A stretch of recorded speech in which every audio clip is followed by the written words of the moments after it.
Majesty King Salman Abdul Aziz, and Your Royal Highness Prince Muhammad bin Salman Al Saud for convening this important meeting today. Excellencies, ladies and gentlemen, I concur with the many excellent points and recommendations made by fellow leaders. Their views reflect a united voice of the Muslim Ummah, born out of the surge of shared conviction among our people. We acknowledge that the circumstances confronting the Muslim world and the Ummah has been most trying and challenging.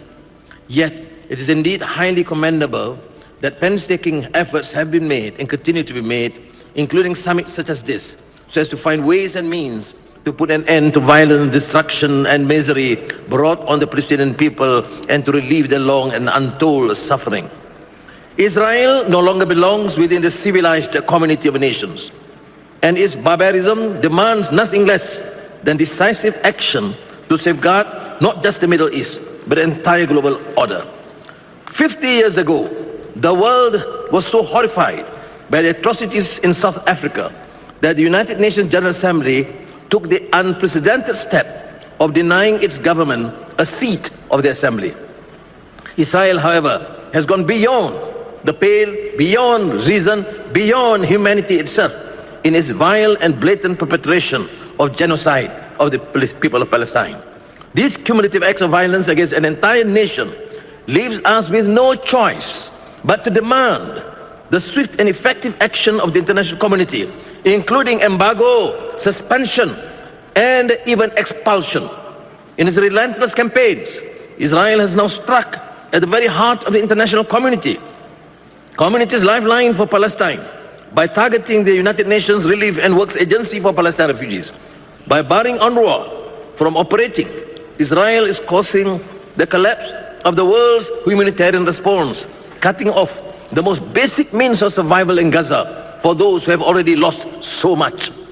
We must put an end to this continued senseless carnage and take immediate steps to furnish more effective protection for the UNRWA. We must accord better protection for the UN peacekeepers in Lebanon, comprising nearly 50 nations, including Malaysia, who have been attacked and terrorized by Israeli forces. The international community must act swiftly and forcefully. As an immediate measure, we must push, as Malaysia did at the UN General Assembly in September, to impose an immediate arms embargo against Israel. Nevertheless, the severity of Israel's assault on humanity's most basic rules of international compact deserves consideration of a more serious response. For the sake of not only the Palestinian but humanity itself, we must punish and deter Israel's repeated violations of international law and norms. We should therefore build a consensus towards suspending or even expelling Israel from the United Nations itself. Israel's trail of atrocities has already spread into Lebanon, Yemen, Syria, Iraq, and Iran. If the world turns away now, this violence will not remain contained. It will ignite a fire that threatens to engulf the entire region and the rest of the world. At the end of the day, the most aspects of our concern are the victims. It is therefore imperative that we redouble current efforts to help rebuild Gaza from the ruins of destruction. Of crucial importance is implementing the plans without any undue delay. We must draw a line in the sand, not only as Muslims, but as fellow humans, united and bound by our fragile mortality and committed to a simple truth, a wish for a safer, kinder world for our children and the generations to come. Thank you. Well, it's a display of unity, really, by 80 countries from the Arab and Islamic world. And it really is just trying to send a message of support for Gaza and for Lebanon. We just heard from the Secretary General of the Arab League, who says in a statement, today's summit carries a clear message that the world cannot bear the consequences of turning its back on this ongoing massacre. And then goes on to say Israel may need among its remaining friends someone to save it from itself and its actions. So the message is clear. I think it's also a message of how much the world, or at least this region, has shifted in the last year with the events of the last year. Your Royal Highness, Prince Mohammed bin Salman, Your Highnesses, Your Excellencies, will not talk about the historical rights of the Palestinians or the solidarity of both the Palestinian and the Lebanese people and our role to support them and legitimacy of the resistance in both countries and what has embodied of honor and what has provided the iconic fighters and the brave fighters. I will not talk about the Nazi crimes of the Zionist regime and not the transformation of the West as a supporter to become a partner. This will not add to what Muslims and Arabs know and others know in the world today. As far as our summit, we met a year ago and we expressed and we condemned, and for a year the crime continues. So are we meeting today to copy the past, the history, or maybe change in the future and its different dimensions? Last year we emphasized on purpose of Indian integration and the protection of the Palestinians, and the result was tens of thousands of martyrs and millions of displaced people in both Lebanon and Palestine. In the year 2002, the Arabs started a peace initiative, and the response was more massacres against the Palestinians. In the year 91, we also entered into the good intentions of America by participating in the peace process in Madrid. Peace was provoking their crimes, and this is not a mistake on our directives, but maybe a shortcoming in preparing the appropriate tools. Our tool is the talk, and their language is the killing. We provide peace, and we receive bloodshed. The results staying as is to replace the tools, but changing these results, and that's what we all aim for, require changing the current tools and mechanisms that was tried over time with no avail.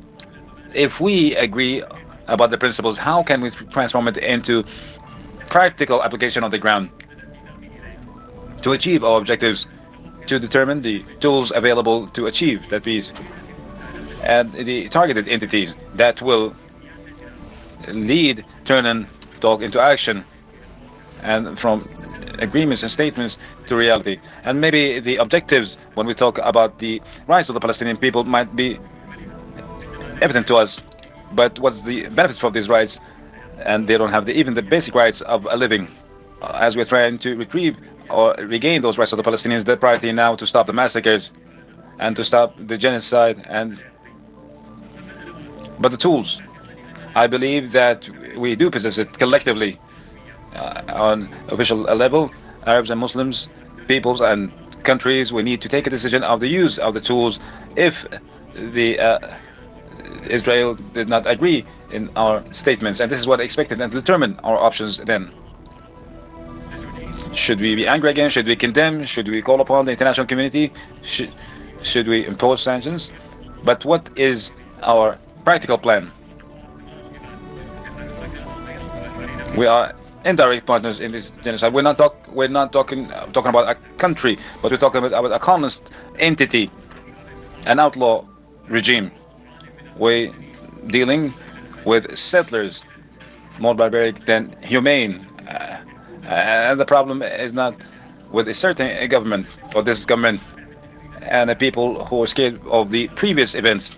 They all working with one ideological brain, sick with bloodshedding, suffering from schizophrenia. Those who we target in our meeting today, and they are the ones posing this problem, and this problem determines the mean, and the mean will be the essential for the success.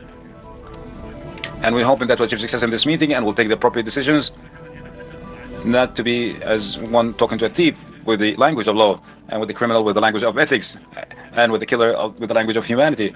الفلسطينية الأونروا من الأعمال الإغاثية في الأراضي الفلسطينية، وإعاقة عمل المنظمات الإنسانية من تقديم المساعدات الإغاثية للشعب الفلسطيني الشقيق.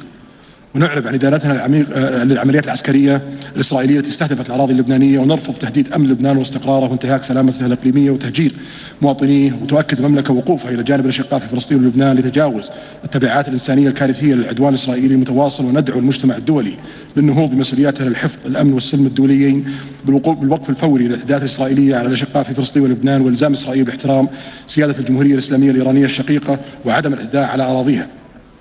الحضور الكرام، لقد اتخذت دولنا خطوات مهمة عبر تحركها المشترك على الصعيد الدولي لإدانة العدوان الإسرائيلي الآثم وتأكيد مركزية القضية الفلسطينية، ونجحنا في حث المزيد من الدول المحبة للسلام والاعتراف بدولة فلسطين، وحشدنا الاجتماع الدولي لدعم حقوق الشعب الفلسطيني الذي عبرت عن قرارات الجمعية العامة للأمم المتحدة باعتبار فلسطين مؤهلة للعضوية الكاملة للأمم المتحدة، والمطالبة بإنهاء الاحتلال الإسرائيلي غير مشروع على الأراضي الفلسطينية. كما أطلقنا التحالف الدولي لتنفيذ حل الدولتين بالشراكة مع الاتحاد الأوروبي ومملكة النرويج الذي استضافت المملكة مؤخرا اجتماعها الأول، وندعو بقية الدول للانضمام لهذا التحالف.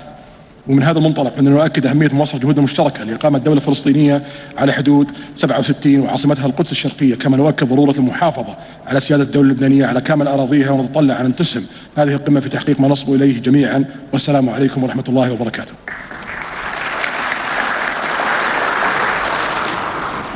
والآن أدعو معالي الأمين العام لجامعة الدول العربية السيد أحمد أبو الغيط لإلقاء كلمته، فليتفضل.